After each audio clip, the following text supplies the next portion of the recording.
I used to think that nothing was worse than indifference. But I was wrong. There are things more insidious, more subtle, that destroy trust silently and cruelly. I didn't know that when we set off for Carmel by the sea. I just thought I was heading into a memorable family vacation. A chance. A fresh start. I laughed while packing my suitcase, excited as I booked the room, and even picked out my favorite dress, just to make a better impression on my future mother-in-law. That's right, Brian and I had been married for less than 2 years, but this was the first time I'd gone on a long trip with his parents, Mr. Henry and Mrs. Margaret. They were retired, living in a small town in Oregon, and seemed to hold on to that strict, old-fashioned lifestyle I always tried to understand. But I believed that as long as I was genuine, they would eventually accept me as a real part of the family. Brian told me not to worry, just be yourself, they'll like you. But I didn't want to just be liked. I wanted to be seen. I wanted a place. We drove down to California early Saturday morning. Brian, 35, tall, quiet, was in the driver's seat, and I sat beside him, holding 2 cups of hot coffee. The 6.5-hour drive seemed to pass quickly, as I got lost imagining the sunsets we'd watched together. The beach walks, the cozy dinners, full of laughter and white wine. I pictured myself sitting next to Margaret, picking dishes, talking about books, flowers, life. Carmel looked like something out of a painting, a seaside town with slanted rooftops, cobblestone streets, and the salty breeze. We had booked a small hillside resort with a private path down to the white sand beach. From our bedroom balcony, I could hear the gentle sound of waves crashing, like my own heart at the time, full of hope and anticipation. We were supposed to meet the family at the resort at 4 p.m. When Brian and I arrived, Mr. Henry and Mrs. Margaret were already in the lobby, checking their watches. Margaret wore a cream linen dress, light makeup, and a small pearl necklace around her neck. She didn't smile when she saw me. She looked at Brian, then glanced at me so quickly I almost missed it. "You're 12 minutes late, Brian," she said, her voice calm and cold. Brian gave a faint smile and shrugged. "Traffic, Mom." I smiled and reached out my hand. "I've been looking forward to meeting you both. Thank you for giving me the chance to join this trip." Margaret gave a slight nod. Henry said nothing, just handed Brian a small paper bag, their favorite bourbon. As for me, I didn't even get a glance. I tried not to let it bother me. Maybe they just needed more time. Maybe I was being too sensitive. That evening we went to a French restaurant by the sea, warm yellow lights glowing through the large windows. A table had been reserved for 4. I was excited, walking in with everyone. But as we neared the table, Margaret suddenly stopped and turned to the waiter. "Excuse me, I think there's a mistake. We need a table for 3, she needs her own." I froze. "Excuse me." She didn't look at me, still speaking to the waiter. "Her, Brian's wife, will sit at the next table. It's our tradition." Brian said nothing. I turned to him. "Did you hear that?" He avoided my eyes. "It's just their way. Please, just go along with it, okay?" It felt like someone had pulled the rug out from under me. I don't remember how I walked over to the separate table. I just remember my fingers trembling as I held the menu. And I remember the waiter's eyes. Awkward, pitying, as he poured water into my glass without saying a word. At that moment, I still tried to believe that it was just some strange misunderstanding, a quirky tradition, a one-time thing. I had no idea it was only the prelude to a nightmare, and I, Victoria, had only just sat down at my table. Alone. I sat there, in the elegant space of the seaside restaurant, the candlelight flickering on my table doing nothing to ease the tight ache in my chest. My table was only a few steps away from theirs, but I had never felt distance stretch so far. The 3 of them, Brian, Margaret, and Henry, laughed and chatted softly like nothing was wrong. Brian glanced over once in a while, but never long enough for me to catch his gaze. He quietly ate his pan-seared veal, while I I was chewing on something that had no flavor, no scent, no feeling except a lump stuck in my throat. I tried texting him, "Can you come talk to me for a bit?" No reply. I put the phone down, the suffocating feeling growing stronger by the minute. The waiter placed a glass of wine in front of me, forcing a smile, then quickly turned away as if not wanting to be drawn into whatever emotion was smoldering at my lonely table. Of course, who wants to get caught in a family drama? I wondered if this was some kind of test. A way for them to teach me my place in the family. But who treats their daughter-in-law like a stain to be scrubbed out? I'm not overly sensitive, but this wasn't my imagination. They were deliberately excluding me, and Brian, he was the silent accomplice. I stood up mid-meal and walked over to their table. My voice was low but clear. "Can I sit with you?" Margaret looked up and gave a faint smile. "Here is your translated text in American English, with no additions." "Victoria, don't make a big deal out of it. Our family is used to sitting a certain way. You already have your own table." I clenched my fists. "I'm not a guest. I'm Brian's wife. And this is a family dinner." Mr. Henry let out a faint snort. "At home, you're husband and wife. But on vacation, everyone has their own space. You should respect our family's culture." I turned to Brian, trying to hold back the bitterness. "You're okay with this?" He quietly set down his knife and fork. "You know it's just how they are. Don't make it harder than it needs to be."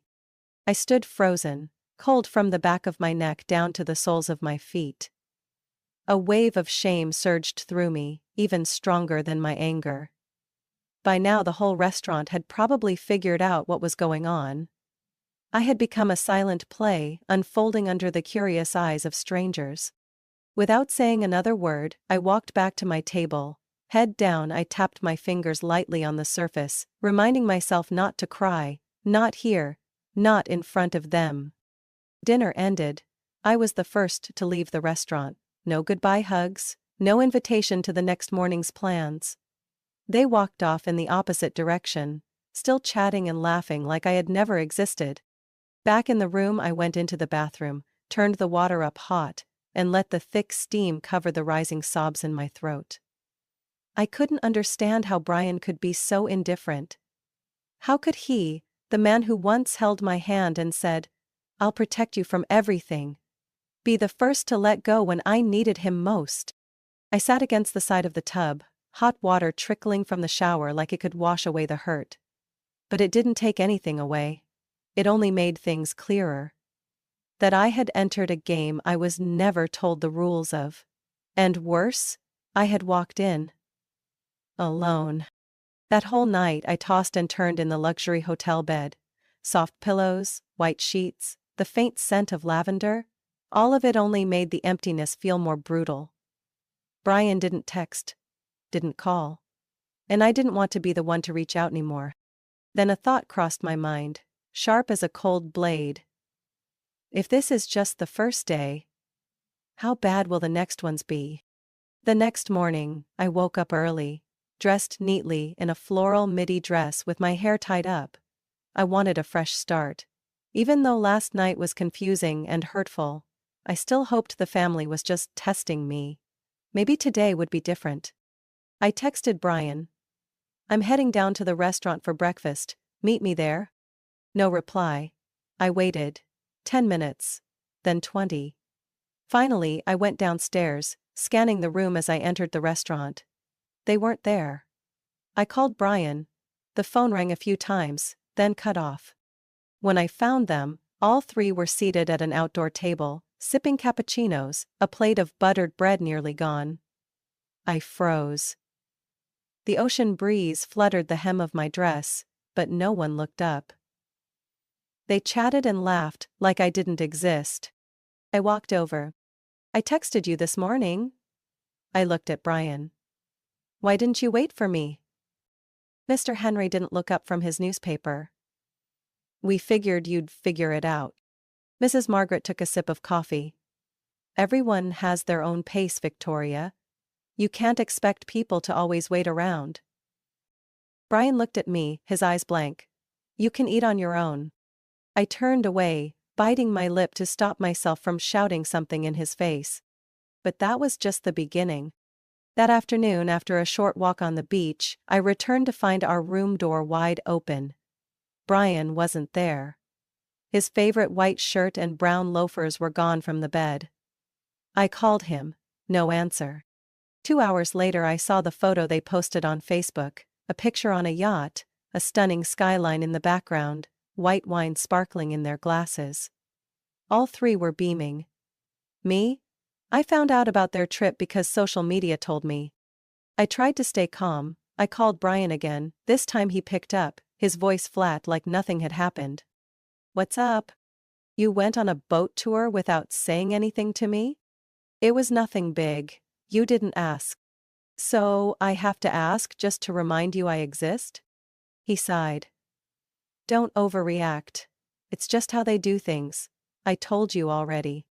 For the first time, I didn't recognize the man on the other end of the line. The next day I got ready on my own, hoping I could at least join them for the wine tasting in Carmel Valley.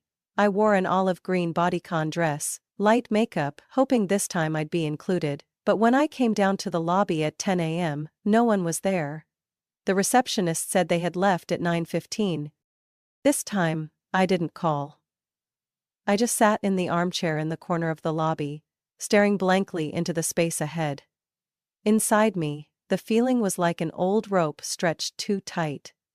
Not quite anger, not quite pain, but a kind of nameless despair, slowly draining every ounce of patience I had.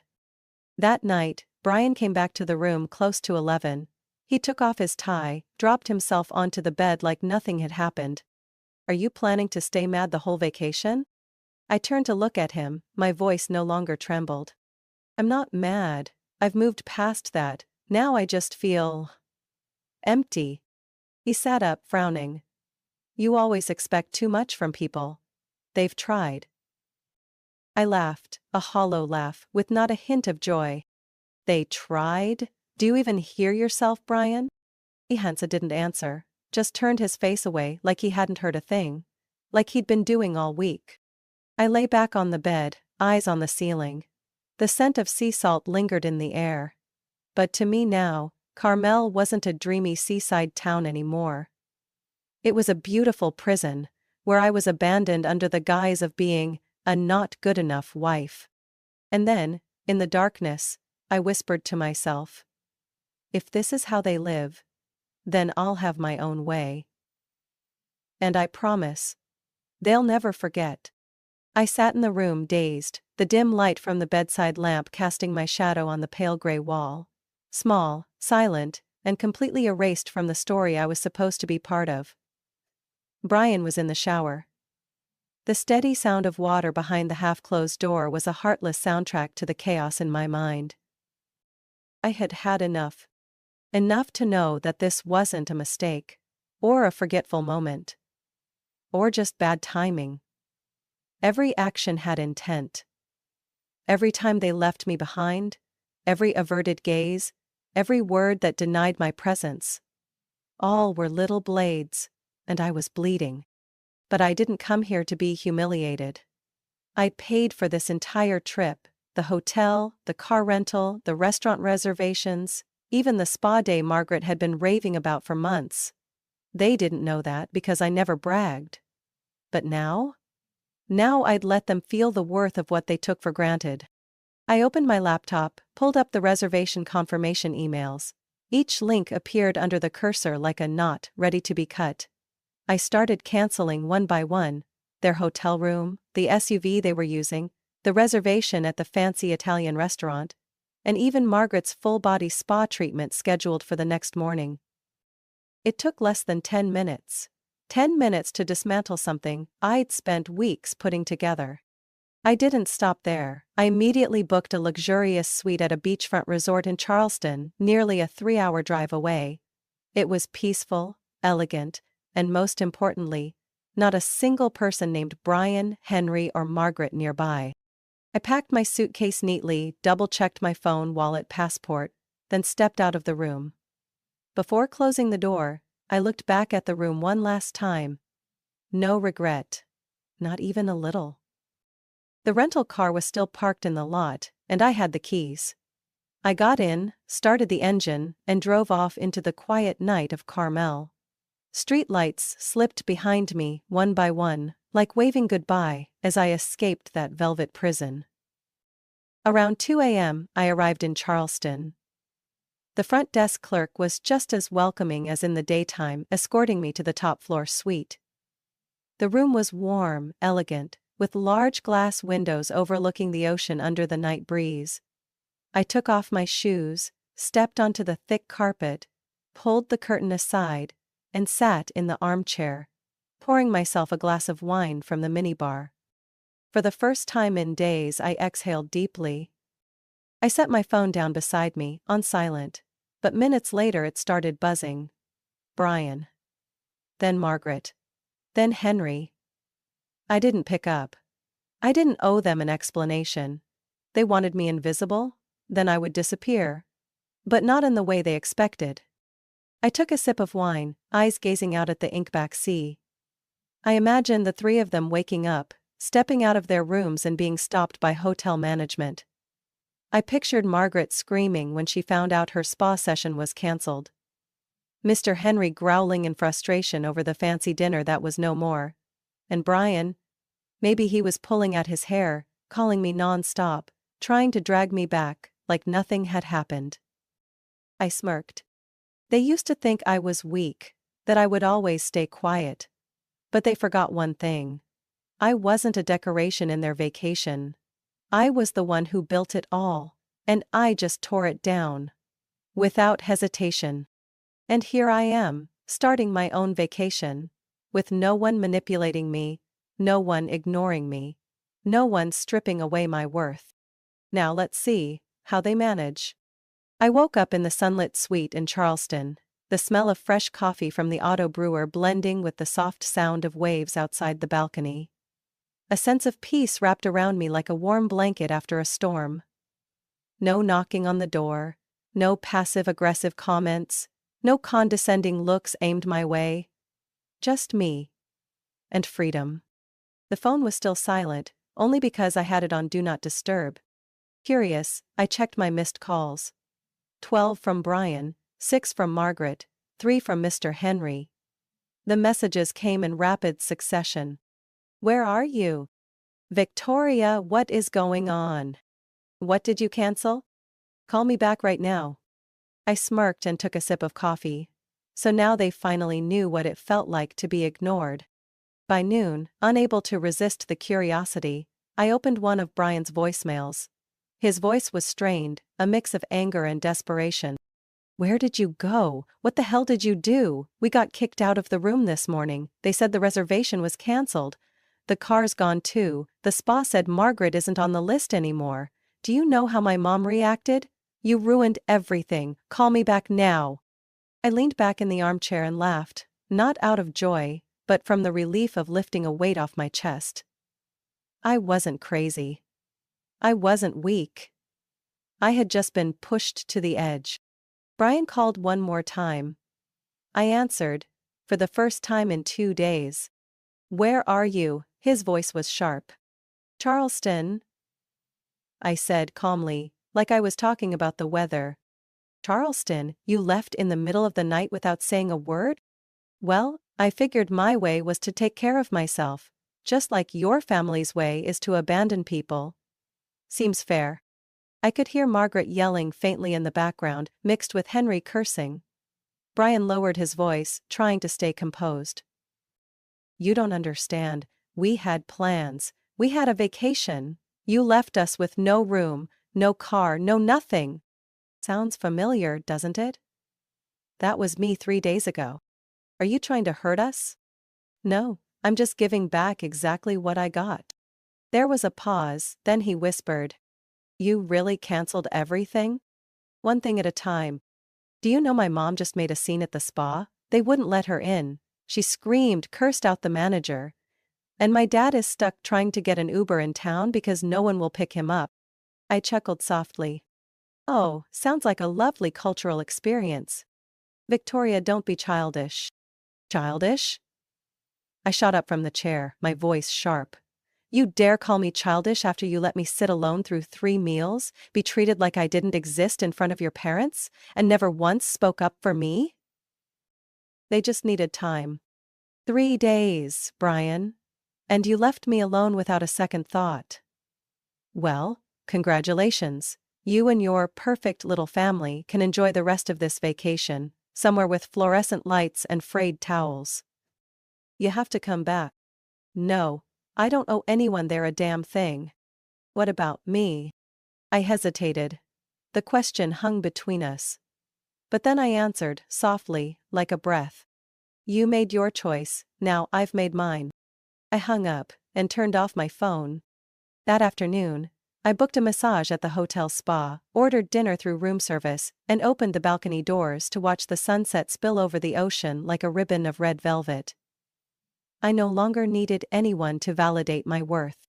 And somewhere hundreds of miles away, Brian's family was screaming in frustration, finally understanding what it felt like to be shut out of their own world. That afternoon, just as I finished my full-body spa treatment and was sitting on the balcony in a towel relaxing, my phone lit up. A messenger message from a familiar name appeared. Sarah H. Brian's cousin. I frowned. Sarah was quiet, rarely seen at family gatherings, but I had always sensed something different about her. Not as cold as the rest of them. The message read simply, I just heard, and honestly, you did the right thing. I typed back. What are you talking about? A moment later, Sarah replied, longer this time. That you left. That you canceled everything. You probably don't know this. But they did the same thing to Rachel. I froze. Rachel. Brian's ex-wife. The one he used to say was incompatible, overreacted, wasn't flexible with family traditions. I still remember the way Brian sighed when he talked about her. Playing the victim in what he called an amicable divorce. I texted back, my palm suddenly cold despite the Charleston sun. Rachel, what do you mean? Sarah responded without hesitation. I thought you knew. She went on a trip with them once, to Lake Tahoe in 2019. They separated her at meals, ignored her, didn't include her in plans or tell her the itinerary. She left midway through the trip.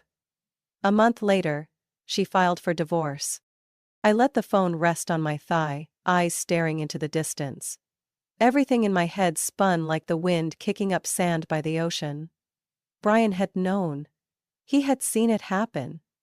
He had a chance not to repeat it, to protect me. But he chose silence. I picked up the phone again and typed. Did Brian ever tell you that? Sarah.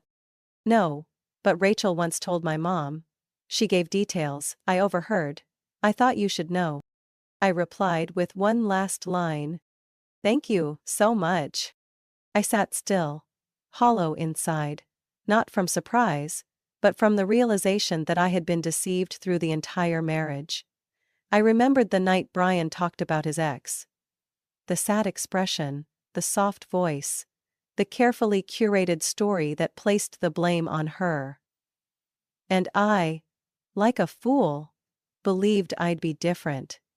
That I was the better fit. My phone rang again. It was Brian. I hesitated a second, then answered. I know about Rachel, I said plainly, without waiting for a greeting. There was silence for a few seconds, then he exhaled. Who told you? Really, Brian? That's your first question? You're blowing this out of proportion.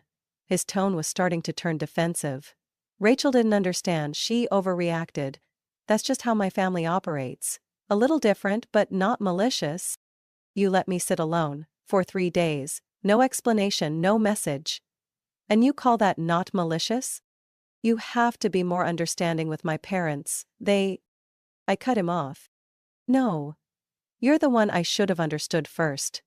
Because you saw this happen to your ex-wife, and you still let it happen again. No warning, no protection. Just cowardly silence, and those pathetic little shrugs. His voice faltered. I didn't think it would hurt you this much. So you did think about it. You knew it might happen. And you still let me walk into it. He said nothing. I could hear a long sigh on the other end. But right now, I didn't care how he felt anymore. She walked away, Brian, and so will I. The only difference is, this time, you won't get to tell the story your way, because I'm going to tell the truth, every single detail. I hung up, blood rushing to my ears. But it wasn't from anger, it was because I finally saw all the pieces clearly. This wasn't the first time. It wasn't about being incompatible. This was a pattern, a sick habit, protected by silence and willful ignorance. I stood up, pulled the curtains open, and looked at the sea glowing red in the afternoon light. The sky was still beautiful, but this time, I saw it as a blank page, and I, Victoria, was finally holding the pen. At 6 a.m. the next morning, the sharp ring of the phone shattered the stillness of the room. I frowned, eyes barely open, and reached for it. An unfamiliar number was displayed, area code South Carolina. I hesitated a moment, then answered. "Good morning, ma'am. This is Officer Daniels from the Charleston Police Department. We need to verify some information regarding a missing person report filed last night by your husband, Mr. Brian Holloway." I shot upright, my voice dry. "Missing? I'm not missing. I left entirely of my own free will." A brief pause. "So you confirm that you are safe and not being forced to remain away from Carmel?" "Yes. I drove myself to Charleston. I booked a hotel room using my own credit card. I'm fine. And I'm here because I want to be," he said. "You haven't answered his calls or messages and that he was concerned for your safety." I let out a bitter laugh, picking up the glass of water on the table. "He's been calling non-stop, I know, but I have the right not to answer. No one gets to use my silence as an excuse to control me." "I understand.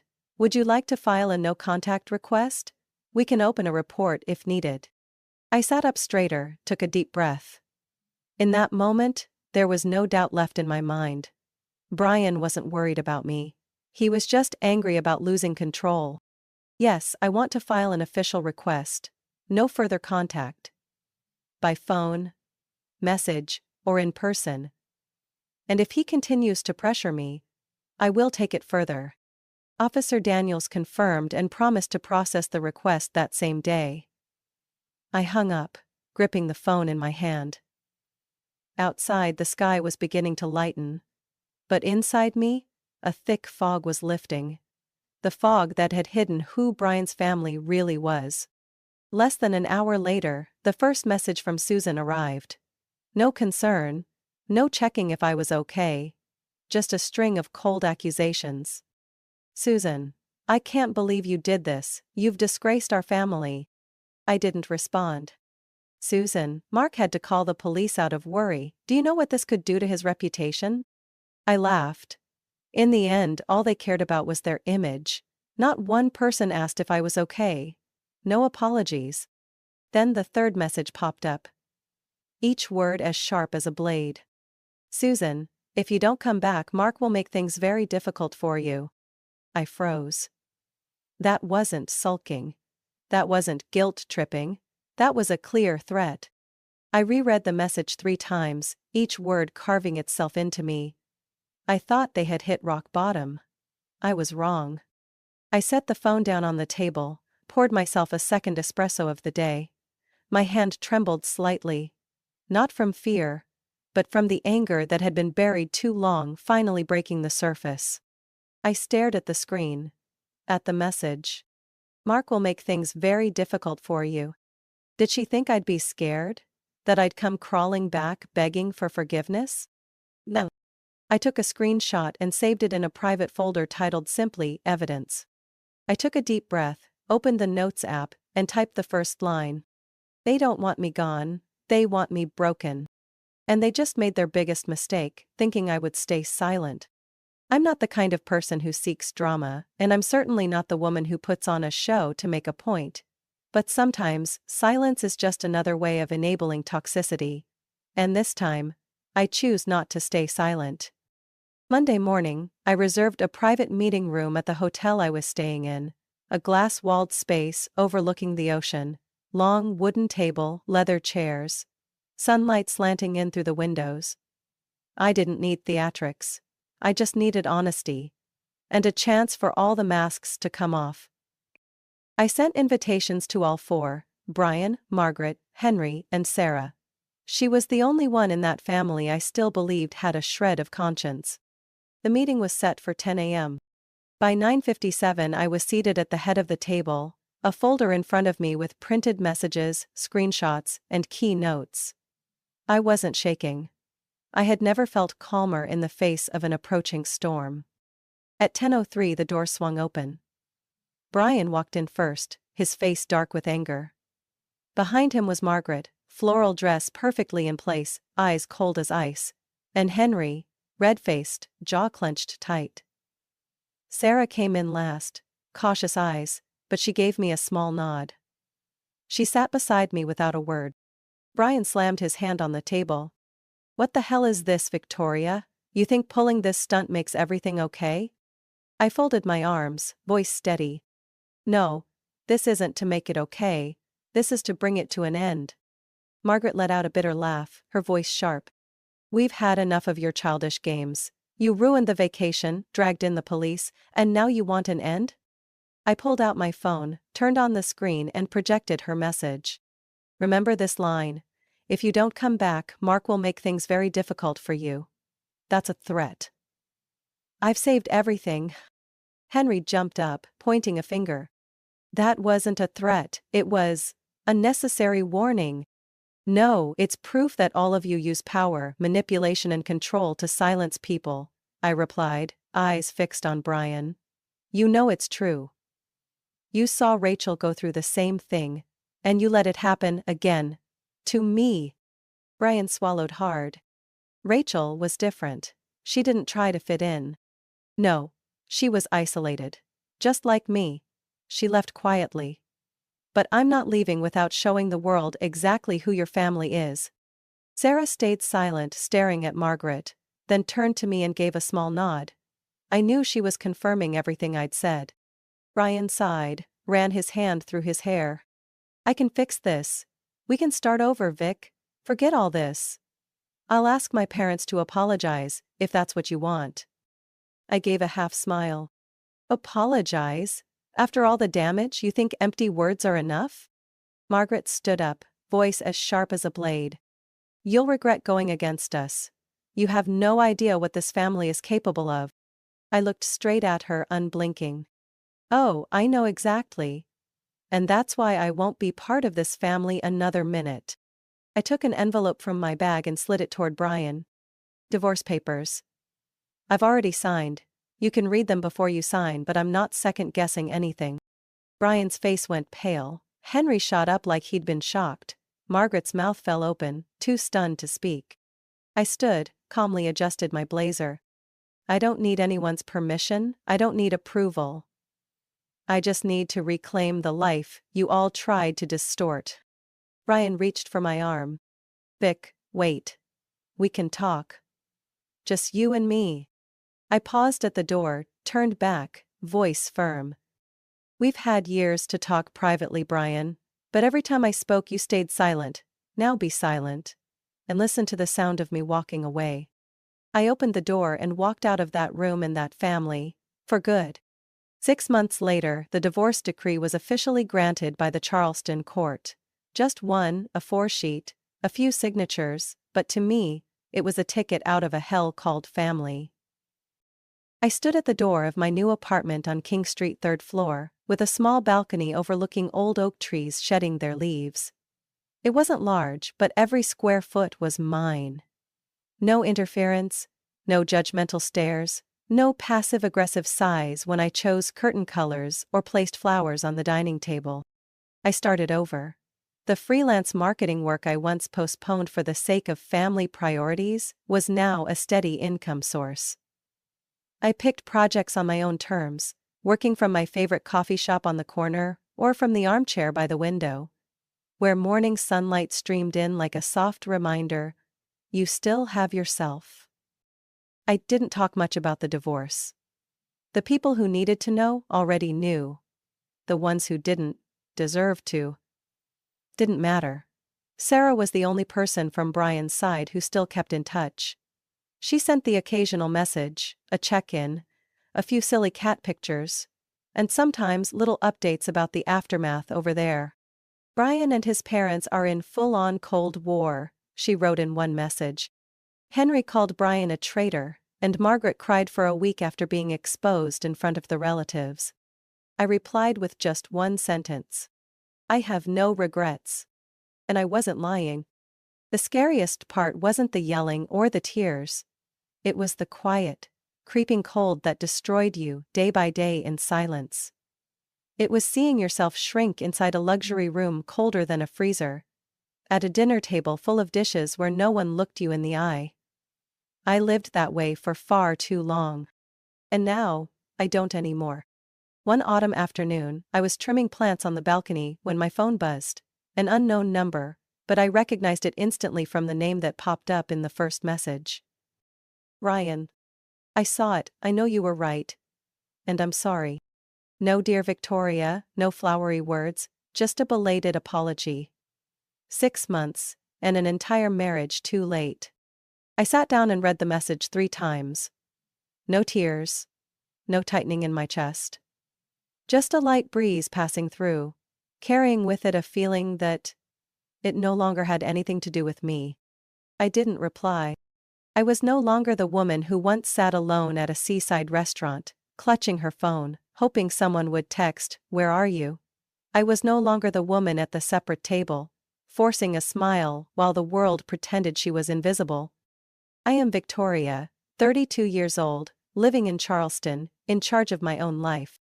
That evening, I wore a cobalt blue dress, simple heels, and walked into an art exhibit at the newly opened gallery near my home. No one walked beside me. But I didn't feel alone. I spoke with the gallery manager, chatted with a local photographer, and when the glass of wine touched my lips, I knew one thing for sure. I no longer live to please anyone. The message from Brian is still on my phone. Not deleted, not blocked. But never answered. Because my freedom doesn't need to be proven. Doesn't need permission.